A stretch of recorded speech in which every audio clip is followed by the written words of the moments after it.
எல்லாருக்கும் வணக்கம். இன்னைக்கு மார்க்கெட்ல ஒரு செல்லிங் பிரஷர் அப்படிங்கிறது ரொம்பவே ஹெவியா இருந்துச்சு. ஒரு பாயிண்ட் ஆஃப் டைம்ல நிப்டி 50 வந்து 25,350க்கும் கீழே வந்து சரிவை சந்திச்சிருந்தது. ஆனா க்ளோசிங்ல 25,424 அப்படிங்கிற லெவல்ல வந்து க்ளோஸ் பண்ணிருக்காங்க. இன்னைக்கு ஒரே நாள்ல 1.12% ஓவராலா நிப்டி 50 வந்து கரெக்ட் ஆயிருக்கு.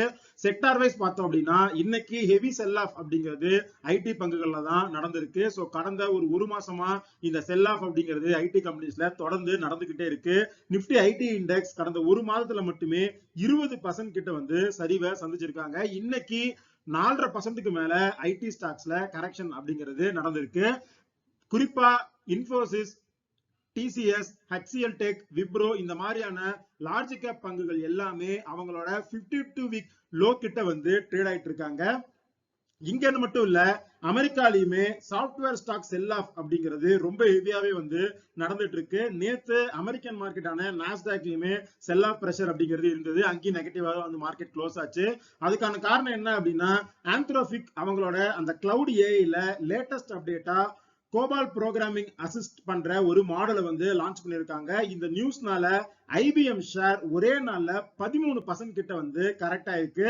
அது மட்டும் இல்லாம இந்த பிப்ரவரியில மட்டுமே ஐபிஎம் ஷேர் அமெரிக்கன் மார்க்கெட்ல 26% கிட்ட கரெக்ட் ஆயிருக்கு. சோ இது கடந்த 60 வருஷத்துல இல்லாத அளவுக்கு ஒரே மாசத்துல நடந்த ஃபால் அப்படிங்கிற மாதிரி வந்து சொல்லியிருக்காங்க. சோ ஐபிஎம் மாதிரி ஒரு கம்பெனில இந்த மாதிரியான ஒரு ஃபால் அப்படிங்கிறது இந்த ஏஐயோட இம்பாக்ட் வந்து எவ்வளவு பெருசா இருக்கு அப்படிங்கறத வந்து நமக்கு சொல்லுது.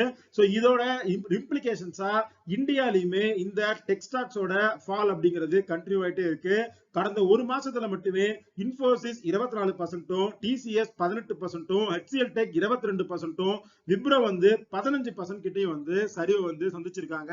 அதுவும் இன்ஃபோசிஸ், விப்ரோ இது ரெண்டுமே வந்து 52 வீக் லோல வந்து ட்ரேட் ஆயிட்டு இருக்கு. இதுல விப்ரோவோட எக்ஸிகியூட்டிவ் வந்து என்ன சொல்லியிருக்காரு அப்படின்னா, ஏஐ வந்து ஒரு ஆப்பர்ச்சுனிட்டி தான், அது வந்து ஒரு த்ரெட் கிடையாது அப்படிங்கிற மாதிரி அவர் வந்து ஒரு கிளாரிபிகேஷன் கொடுத்திருக்காரு. அடுத்து HCL டெக்கோட எம்டி அண்ட் சிஇஓ வந்து பேசும்போது என்ன சொல்லியிருக்காரு அப்படின்னா, இந்த ஏஐ ஏஜ் அப்படிங்கிறது டெக் கம்பெனிஸ்க்கு ஒரு பெரிய ஆப்பர்ச்சுனிட்டிஸ் இருக்கிற ஒரு ஏஜா தான் இருக்கு. ஆனா நம்மளோட ட்ரெடிஷனல் பிசினஸ்ல இருந்து இந்த ஏஐ பிசினஸ்க்கு டிரான்சிஷன் ஆகிறது அப்படிங்கிறது கொஞ்சம் ஒரு பெயின்ஃபுல் டிரான்சிஷனா இருக்கும் அப்படிங்கிற மாதிரி வந்து சொல்லியிருக்காரு. சோ இது மட்டும் இல்லாம சிட்ரினி வந்து இந்த ஏஐயோட அப்டேஷன் அப்படிங்கிறது ஆல்ரெடி டிசிஎஸ், இன்ஃபோசிஸ், விப்ரோ இந்த மாதிரியான கம்பெனிஸ் இருக்கிற கான்ட்ராக்ட்ஸ்ல 2028 வரைக்குமே கேன்சலேஷன்ஸ் நடக்கிறதுக்கான வாய்ப்பு வந்து இருக்கு அப்படிங்கிற மாதிரி சொல்லியிருக்காங்க. சோ இதெல்லாம் தான் ஐடி ஸ்டாக்ஸ்ல ஒரு ஹெவி செல் ஆஃப் நடக்கிறதுக்கான ஒரு முக்கியமான காரணமா இருக்கு. அனலிஸ்ட் எல்லாருமே என்ன சொல்றாங்க அப்படின்னு பார்த்தோம்னா, இன்வெஸ்டர்ஸ் இந்த ஐடி கம்பெனிஸோட பிசினஸ் மாடல் ஸ்ட்ரிங்க் ஆகும் அப்படிங்கிற ஒரு பயத்துல தான் வந்து ஷேரை வித்துக்கிட்டே இருக்காங்க. So revenue growth slow down அப்படிங்கிறது கண்டிப்பா அடுத்தடுத்த குவார்டர்ல இந்த கம்பெனிஸ்ல வந்து இருக்கும் அப்படிங்கிற மாதிரி வந்து அனலிஸ்டே வந்து ஒத்துக்கிறாங்க. ஆனா இந்த செக்டார் வந்து ஃபுல்லா வந்து கொலாப்ஸ் ஆயிடாது. ஸ்டாக் பிரைஸ் கரெக்ஷன் அப்படிங்கிறது வேல்யூவேஷன் ரீசெட் தானே தவிர இந்த செக்டாரோட கொலாப்ஸ் வந்து இண்டிகேட் பண்ணல. ஏன்னா ஏஐ வந்து கண்டிப்பா ஒட்டுமொத்த என்டர்பிரைஸ் சிஸ்டமே வந்து ரீப்ளேஸ் பண்றது அப்படிங்கிறது ஓவர் நைட்ல வந்து நடக்காது. ஐடி கம்பெனிஸோட ரெவென்யூ மாடல் வேணா சேஞ்ச் ஆகுமே தவிர அவங்களோட பிசினஸ் அவங்க எப்படி ஆபரேட் பண்றாங்க அப்படிங்கிற அந்த விஷயம் வந்து சேஞ்ச் ஆகுமே தவிர அவங்க வந்து எக்ஸ்டெண்ட் ஆக மாட்டாங்க அப்படிங்கிற மாதிரி வந்து சொல்லியிருக்காங்க. இப்ப வரைக்குமே இந்தியாவில் இருக்கிற எல்லா ஐடி கம்பெனிஸுமே அவங்களோட லேபர் ஆர்பிட்ராஜ் வச்சுதான் வந்து ரெவென்யூ அப்படிங்கிறத பண்ணிட்டு இருக்காங்க. ஆனா இந்த லேபர் ஆர்பிட்ராஜ் மாடல் அப்படிங்கிறது இதுக்கப்புறம் இன்டெலக்சுவல் ப்ராப்பர்ட்டி ட்ரிவன் ரெவென்யூ ஸ்ட்ரீமா வந்து மாறிடும். சோ இந்த டிரான்சிஷனை வந்து இந்தியாவில் இருக்கிற எல்லா கம்பெனிஸுமே வந்து பண்ணுவாங்க. சோ இதுக்கு நடுவுல தான் இந்த மாதிரியான செல் ஆஃப் அப்படிங்கிறது நடந்துட்டே இருக்கு. சோ இந்த மாதிரியான ஒரு டிரான்சிஷன் பீரியட்ல ஒரு செல் ஆஃப் நடக்கும்போது அதை வந்து நான் பர்சனலா ஒரு ஆப்பர்ச்சுனிட்டியா தான் பாக்குறேன். ஒரு குறிப்பிட்ட லெவலை வந்து பிக்ஸ் பண்ணி இந்த மாதிரியான ஷேரை வந்து அக்குமுலேட் பண்றது அப்படிங்கிறது லாங் டேர்முக்கு ஒரு நல்ல என்ட்ரி பாயிண்டா இருக்கும் அப்படிங்கறதா வந்து என்னோட ஒரு ஃபீலிங்கா இருக்கு. சோ ஷேர் வைஸ் பார்த்தோம் அப்படின்னா டிசிஎஸ் வந்து 2500 ரூபாய்க்கு கீழே வந்து வந்துச்சு அப்படின்னா நான் வந்து அக்குமுலேட் பண்ண கண்டிப்பா ஸ்டார்ட் பண்ணுவேன். அதுவும் 2250 ரூபாய்க்கு கீழே வந்து வந்துச்சு அப்படின்னா கண்டிப்பா ஒரு 3-4 குவான்டிட்டியை வந்து வாங்குறதுக்கு ட்ரை பண்ணுவேன். அடுத்து இன்ஃபோசிஸ் இன்ஃபோசிஸ் வந்து இப்போ 1275 ரூபாய் அப்படிங்கிற லெவல்ல இருக்கு. சோ இதுவே வந்து ஒரு நல்ல லெவலா தான் நான் வந்து பாக்குறேன். அதுவும் 1200 ரூபாய்க்கு கீழே போச்சுன்னா நான் வந்து ஃபர்ஸ்ட் லெவல் அக்குமுலேஷனும், 1150 ரூபாய்க்கு கீழே போச்சுன்னா நான் வந்து செகண்ட் லெவல் அக்குமுலேஷனும் இன்ஃபோசிஸ்ல பண்ண போறேன்.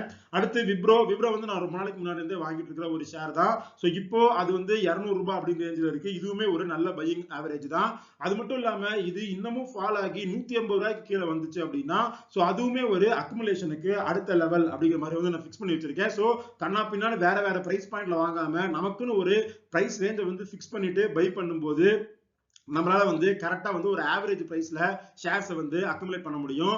உங்களால இண்டிவிஜுவல் ஷேர்ஸ்ல வந்து 1000 ரூபாய் 2000 ரூபாய் கொடுத்து அக்குமுலேட் பண்ண முடியல, உங்களால லாங் டேர்ம்க்கு இந்த செக்டார்ல இந்த வந்து ஒரு ஆப்பர்ச்சுனிட்டியா பண்ணணும் அப்படின்னா நான் வந்து ஐடிபிசியும் அப்பப்ப கொஞ்சம் கொஞ்சமா வந்து கன்சிடர் பண்ணிட்டு இருக்கேன். ஏன்னா ஐடிபிசியுமே ஒரு பயங்கர ஒரு செல் ஆஃப்ல தான் வந்து இருக்கு. அடுத்த ஷேர் ரிலேட்டட் அப்டேட் என்ன அப்படிங்கறத ஒண்ணா பார்க்கலாம். ஃபர்ஸ்ட் நேத்தே வந்து ஐடிஎஃப்சி ஃபர்ஸ்ட் பேங்க்ல ஒரு ஹெவி செல் ஆஃப் வந்து நடந்திருந்தது. அதுக்கான காரணம் இந்த 590 கோடி ரூபாய் கிட்ட ஒரு ஸ்கேம் வந்து அவங்களுக்கு நடந்திருந்தது. இப்போ அதுல ஒரு அப்டேட் இருக்கு. ஹரியானாவோட சிஎம் வந்து என்ன சொல்லியிருக்காரு அப்படின்னா ஐடிஎஃப்சி ஃபர்ஸ்ட் பேங்க் எங்களுக்கு வந்து சேர வேண்டிய அந்த 556 கோடியை வந்து ரெக்கவரி பண்ணி கொடுத்துட்டாங்க அப்படிங்கிற மாதிரி வந்து சொல்லியிருக்காங்க. சோ இது இந்த பேங்க்குக்கு இன்னைக்கு ஒரு பாசிட்டிவ் நியூஸா பார்க்கப்பட்டு 1% கிட்ட இன்னைக்கு இந்த பேங்க் வந்து பாசிட்டிவா வந்து ட்ரேட் ஆயிருக்கு. அடுத்து எல்டி ஃபுட்ஸ் இவங்களுக்கு ஒரு 32 கோடிக்கு ஒரு ஜிஎஸ்டி டிமாண்ட் நோட்டீஸ் வந்து வந்திருக்கிறதா வந்து சொல்லியிருக்காங்க.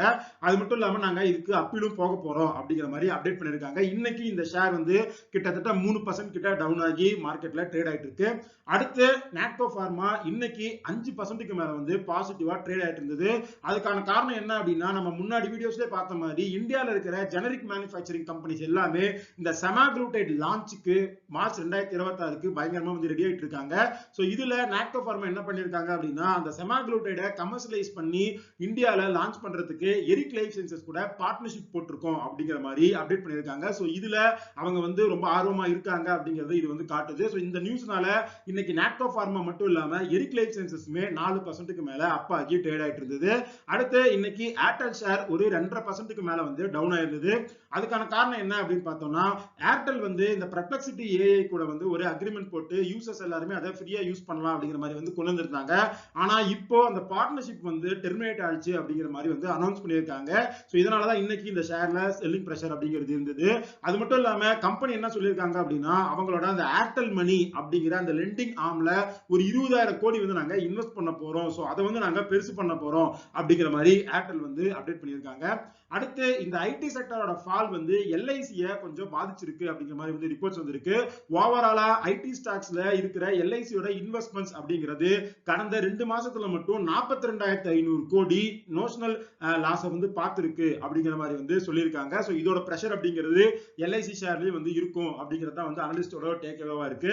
அடுத்து ஐடி ஷேரோட ஃபால் அப்படிங்கிறது டைரக்டா ரியல் எஸ்டேட் ஸ்டாக்ஸையும் வந்து பாதிச்சிருக்கு. எப்பெல்லாம் ஐடி செக்டர் வந்து கீழே விழுதோ அப்ப ரியல் எஸ்டேட் ஸ்டாக்ஸ் வந்து பாதிப்பு அப்படிங்கிறது இருக்கும். இன்னைக்குமே நிப்டி ரியாலிட்டி வந்து 3% கிட்ட வந்து டவுன் ஆயிருக்கு. ஆனா எக்ஸ்பர்ட் எல்லாரும் என்ன சொல்றாங்க அப்படின்னா ஆல்ரெடி என்னென்ன நெகட்டிவ் நியூஸ் வரணுமோ அதெல்லாம் வந்து வந்துருச்சு. சோ இதுக்கப்புறம் வர இந்த பீரியட் ஆஃப் டைம் அப்படிங்கிறது இந்த செக்டருக்கு ஓரளவுக்கு கொஞ்சம் பாசிட்டிவா இருக்கிறதுக்கான வாய்ப்பு இருக்கு அப்படிங்கிற மாதிரி வந்து சொல்லியிருக்காங்க.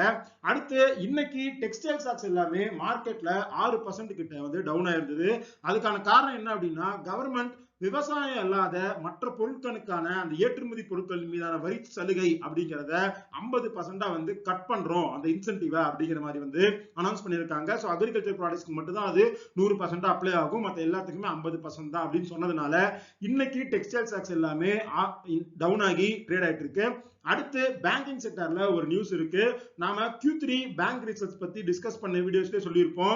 பேங்க்ஸோட ட்ரெடிஷனல் கோர் பிசினஸ் அப்படிங்கிறது வீக்கா இருக்கு. ஏன்னா பேங்க்ஸ்னால டெபாசிட்ஸை வந்து மொபிலைஸ் பண்ண முடியல. எல்லாருமே மியூச்சுவல் ஃபண்ட்லயோ இல்ல வேற யாருன்னா அசோட் கிளாஸ்ல தான் வந்து இன்வெஸ்ட் பண்றாங்க நினைக்கிறாங்களே தவிர டெபாசிட்ஸ் வந்து பேங்க்ல போறதுக்கு மக்கள் வந்து ஆர்வமா காட்டல. சோ அதனால கம்பெனிஸோட இந்த நெட் இன்ட்ரெஸ்ட் மார்ஜின் அப்படிங்கிறது பிரஷர்ல இருக்கு.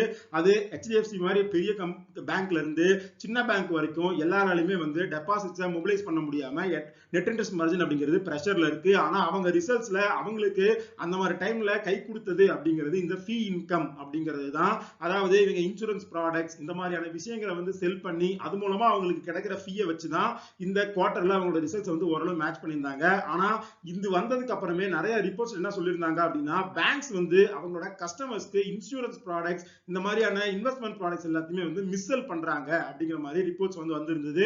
ஸோ இப்போ பினான்ஸ் மினிஸ்டர் வந்து என்ன சொல்லியிருக்காங்க அப்படின்னா, பேங்க்ஸ் வந்து இந்த மாதிரியான ப்ராடக்ட்ஸை மிஸ்செல் பண்றதை வந்து ஸ்டாப் பண்ணிட்டு அவங்களோட கோர் பிசினஸ் வந்து ஃபோக்கஸ் பண்ணணும் அப்படிங்கிற மாதிரி வந்து சொல்லியிருக்காங்க. ஸோ இது வந்து திரும்ப பேங்க் செக்டருக்கு ஒரு நெகட்டிவ் நியூஸா தான் நான் வந்து பாக்குறேன். ஸோ ஓவராலா எல்லா செக்டர்லயும் வந்து பிரஷர் வந்து கண்டினியூ ஆயிட்டே இருக்கு.